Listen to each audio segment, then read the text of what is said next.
Hi, welcome to this week's podcast episode where I want to talk about how I consistently tripled my income over the past 18-month period. This is with no change at all to my working hours, no push mentality. It was done with ease and with joy. So I'm really excited just to share some golden nuggets with you that I hope you can take away and start implementing within your own business. So I think we can all kind of agree that somewhere along the line within our business and even within our life, we reach a period where we begin to plateau. We reach a certain income ceiling level that we can't kind of seem to push beyond. And this can lead to feelings of despondency. And sometimes it's great to have times like this because it gives us a little bit of a shake up and it makes us examine how we can maybe start to do things a little bit differently to get the changes that we require. And it also teaches us that we can't really rest on our laurels. So first and foremost, this required me to get really honest with myself, and it required me to make some really tough decisions. I needed to examine every facet of the business, and I talk about this all the time. You have to really be connected with yourself and be able to go inside and feel what is working for you, what's feeling stagnant, what's feeling sluggish, what's feeling like wading through mud, what's feeling constricting, and what's feeling expansive, what's bringing you joy, and what could you be doing more of to be in this kind of energy within your business. We also need to think on a logical, practical level as well. So what is draining our resources in terms of finances, and really have a look over the expenses side of the business. Where was I hemorrhaging money on things that I didn't need to be hemorrhaging money on? And how could I begin to make the business more lean and more effective and get it into a way where I was delivering more of a high quality service that my clients would be able to enjoy even more? So a big one for me was a complete premises change. Where I had been operating from was only supposed to be temporary. I moved there when we relocated because everything was so rushed and I didn't know what I'd be doing. I didn't know if I'd completely relocate the business or whether I'd still be commuting back down.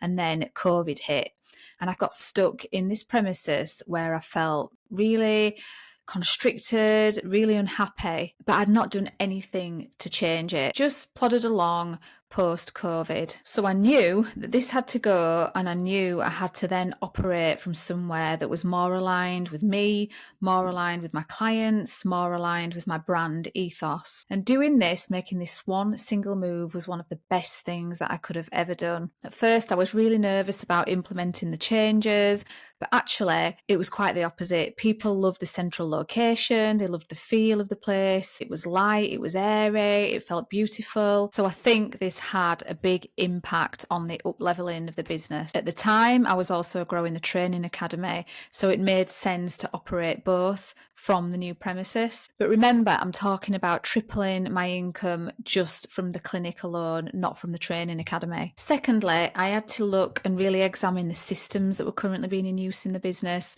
and whether these systems were actually doing their job effectively or whether systems were actually creating more work and draining my resources.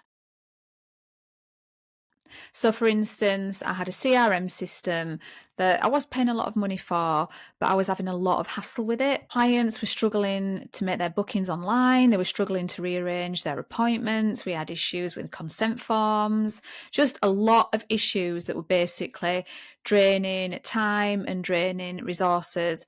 And also, the biggest thing that you need in your business is ease of booking. You never want to bring any barriers that stop people being able to access your services. So secondly, I knew this was something that needed to change. Thirdly, I started to get really serious about my time and where my time was being spent.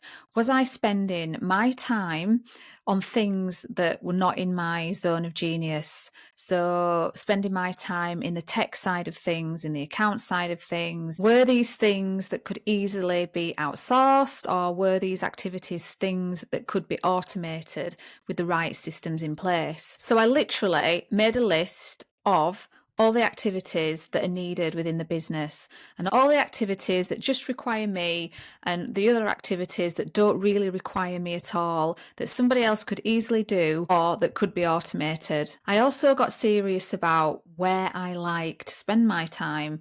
So I made a list of treatments that I enjoy, treatments that I don't particularly enjoy, other things that are needed in pushing the business forward and being more of the visionary. I had to take a really good hard look at where feels expansive and where feels contracting. I then had a good overall look at all the treatments that I offer within the clinic. What treatments were the most profitable? What treatments were giving me the most return in terms of time for money? I also decided to add new treatments into the mix.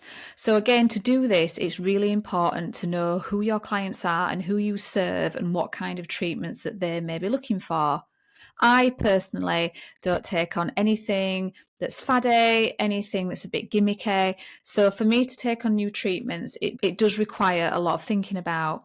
But luckily, at the time, in the aesthetic market, there were lots of new regenerative medical treatments coming out to help restore people's skin in a lovely, natural, safe way. So by bringing on several new treatments, this created a buzz. It was something that I was excited about. It was something that my clients were excited about. And this led on to me being able to market those procedures and allowing myself to become more visible. I also had a good look at all the treatments that I currently offer and had a really good think about how I could package up these treatments,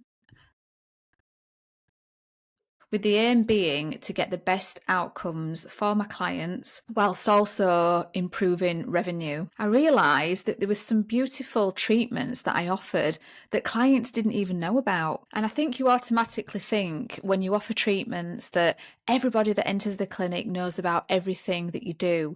But having really good chats with clients, I came to realise that most of them will just book on routinely, repeating the same treatments that they've always had. So it's up to you as the practitioner to start to educate your clients on what treatments you offer and how this can fix their pain points and their skin concerns. I was then able to distinguish between what treatments are giving me the most return and what treatments are taking a long time for very little return. I then decided to become way more visible in terms of marketing and really showcasing all the different treatments, showcasing clients' experiences on video, being able to show a lot more before and after photos. And I began, really importantly, to set really clear financial goals. With that, meant I then became a lot more diligent at tracking my income, literally looking over it month by month with a fine-tooth comb. If one month was slightly better than the other, I had a really good look at what I was doing differently, how things could be improved. Now, this one of the final points is the one that's going to surprise you the most. And this is, I made a lot more time for me and activities outside the business. So self-care and fun started to become my priority, because from suffering severe burnouts in the past and going through the things that I've been through, everything flows when you're feeling good inside. So I made it a real priority to focus on things that really energize me, that really fill me up, made me feel alive inside. And I would say, even though I've pointed the other things out so far that I've done, I think this is the baseline that just has to be nailed on. I think if you let this slip, then everything else slips. But I think if you get your internal and your energy right, then everything else just kind of falls into place. So even though I'd systematically made these kind of decisions and looked at all these varying factors within my business, serendipity started to happen. And one of my current team members walked into clinic and we literally just hit it off straight away. And she's now an integral part of the business and she's really helping with the tech side of things. She was the driving force to help me implement all these changes. So it's really good if you can to have another person that you trust, that you gel with, that's on your wavelength, that has the same kind of outlook as you, to come in and cast their eyes over your business and look at how you can make changes together, how they can objectively be able to look at what's working, what's not working. Had I not been able to get the income up, I wouldn't have then been able to bring this team member on. So you might not think it now. You might still be working in an NHS job. You might be seeing this as a little bit of a side hustle. But what I would advise is to always cover future plans and future eventualities. You never know what the future holds. There might come a time when you want to leave your full-time job, or something happens that makes you have to leave. And small sideline of aesthetics, maybe something that you really want to get serious about full time, or you might need to get serious about full time. So this is why it's super important to get your pricing nailed on so that you can scale should you need to. It's really important to think about where you operate from. It's really important to think about the systems that you bring into the business. It's really important to think about your treatments and how you deliver them, how you package things up. It's really important to think about your marketing and about who your ideal client is, because there'll come a time when you need to outsource tasks, when you need to bring systems in that automate, when you maybe need to bring full-time team members into the business that are helping you. So we all know just social media is a full-time job. You can't literally wear every hat, although it will feel like you're wearing every hat in the beginning. So even though it could be something that you're doing on the side and you could have your NHS job, you always want to protect yourself because you just never know where things are going to go. And lastly, overall, I just stopped doing things that didn't feel good, whether it was in business or whether it was in life. I decided to put me first, decided it was okay to say no to things that I didn't want to do anymore. And I made feeling good an everyday priority. And I began to drop the fear of the what ifs. What if this goes wrong? What if that goes wrong? Got really grateful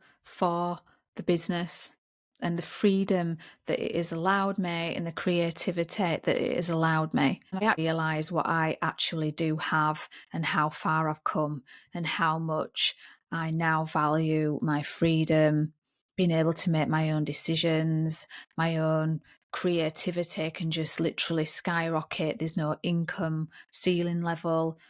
That I'm not saying that's easy. Sometimes it does feel easier to know what's coming in every month so that you can plan a little bit better. But for me, the benefits that I feel within this business far outweigh the benefits that I would feel working full time for somebody else. Even though it's been really, really tough at times, I definitely wouldn't change any of it. Now, you might be sat there thinking, give us the numbers. What do you mean tripled your income?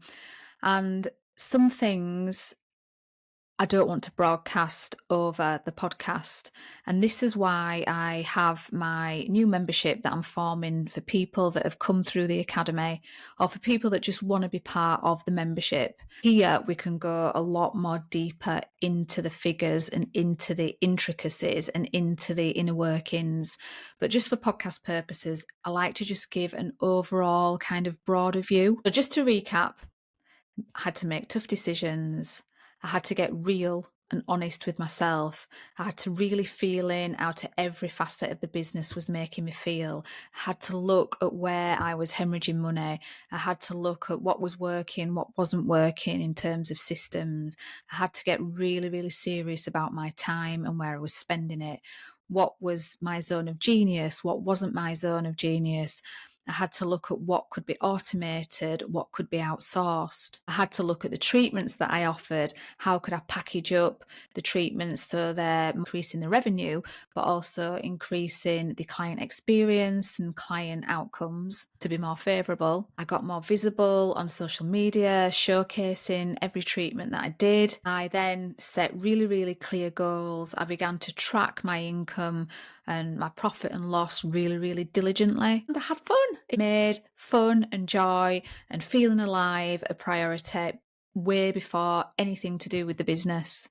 So I hope that's helped. And if there's any other topics that you want me to cover, obviously I cover things each week. Next week, I'm going to be speaking with Dawn, who is now working within the academy and within the clinic. So Dawn is the tech wizard. Dawn is the one that's been able to help me drive all these ideas forward. And I think the insights that she's going to be able to add are going to be really, really valuable to you. So tune in next week and we'll be going over lots of things. But if there's anything that in particular that you want me to go over, then please do drop me a line. Okay, I'll see you next week.